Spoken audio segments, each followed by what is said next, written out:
یا بائبل کے علاوہ یسوع کے وجود کا کوئی ثبوت ہے؟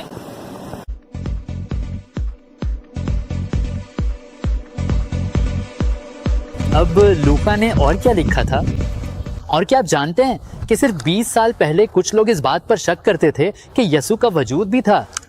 اب ہمارے پاس یسوع کے زمانے کے غیر مسیحی مصنفین سے ثبوت موجود ہیں، جن میں یہودی ربیوں کی کئی حوالہ جات بھی شامل ہیں جو یسوع کو پسند نہیں کرتے تھے۔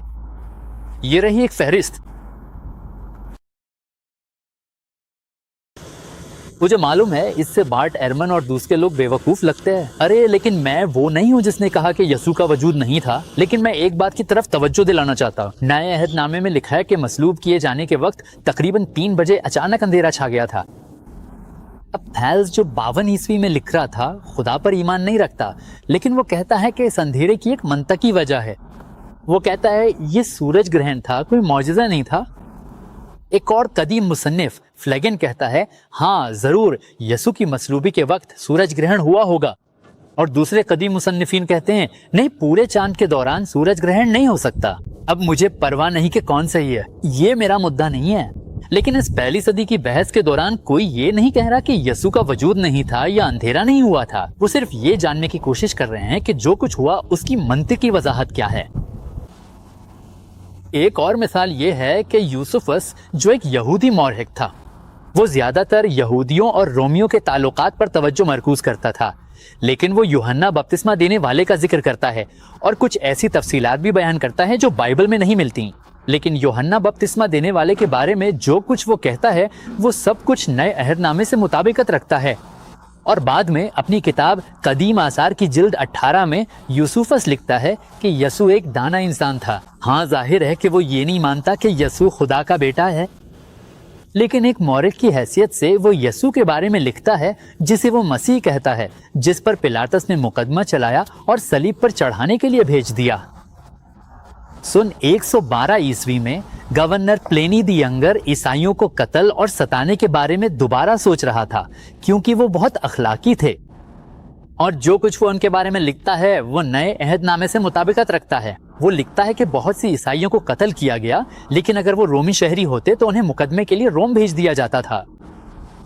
ایک اور اتفاق یہ ہے کہ عیسائی یسوع کو خدا مانتے تھے۔ کلیسا میں کچھ عورتوں کو قیادت کے عہدے حاصل تھے جو کہ روم میں نہیں تھا۔ عیسائیت مندروں اور رومی مذہب کے لیے نقصان دہ کاروبار تھی۔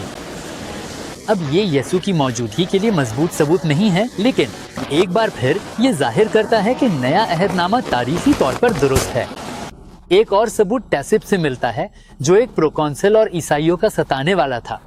اس نے کہا کہ عیسائیت ایک بیماری ہے جو کرسٹس نے شروع کی تھی، جسے پونٹیس پلاطس کے تحت موت کی سزا دی گئی تھی۔ سیپٹونیس جو عیسائیت کا ایک اور مخالف تھا، وہ بھی مسیح کا ذکر کرتا ہے۔ کچھ لوگوں نے اس بات کو بڑا مسئلہ بنا دیا کیونکہ اس نے اسے غلطی سے کرسٹس لکھ دیا تھا، لیکن اگر آپ اسے سیاق و سباق میں پڑھیں تو انہوں نے یہودیوں کو کرائسٹس کی وجہ سے نکال دیا تھا۔ کیا آپ کو تاریخ کا علم ہے؟ شہنشاہ نے ان یہودی عیسائیوں کو 49 عیسوی میں روم سے نکال دیا تھا۔ یہی واقعہ تھا جس کا سویٹونی ذکر کر رہا تھا۔ یسوع کے ایک اور مخالف لوسیان آف ساموساتا نے لکھا کہ یہ خوفناک عیسائی اپنے اصل قانون دینے والے کی عبادت کرتے ہیں اور اسے ایک مصلوب دانا کہتے ہیں۔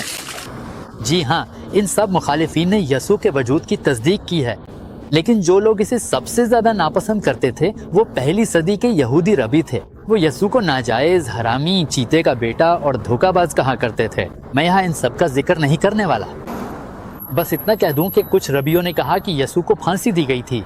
اب یہ بائبل سے متصادم نہیں ہے کیونکہ عام طور پر سنسار کیا جاتا تھا، لیکن یسوع کو صلیب پر لٹکایا گیا تھا۔ اور کچھ ربیوں نے یسوع پر جادوگری کا الزام لگایا، لیکن یسوع نے جادو نہیں کیا تھا، اس نے معجزے کیے تھے۔ لیکن کیا یہ عجیب نہیں کہ ہزاروں سال بعد انہی نفرت کرنے والوں نے یسوع کے وجود کو ثابت کیا، جبکہ لوگ ان کے چاہنے والوں کی لکھی ہوئی باتوں کو نظر انداز کر دیتے ہیں۔ اور شکی لوگ کہا کرتے تھے کہ ناصرت پہلی صدی میں موجود ہی نہیں تھی۔ میں سمجھ سکتا ہوں کیوں۔ عہد نامہ قدیم میں زبولون کے قصبوں کی فہرست ہے اور ناصرت اس فہرست میں شامل نہیں ہے۔ مورخ یوسفس نے گلیل کے 45 قصبوں کی فہرست بنائی ہے اور ناصرت اس میں بھی شامل نہیں ہے۔ یہودی تلمود میں 63 قصبوں کی فہرست ہے اور ناصرت اس میں بھی شامل نہیں ہے۔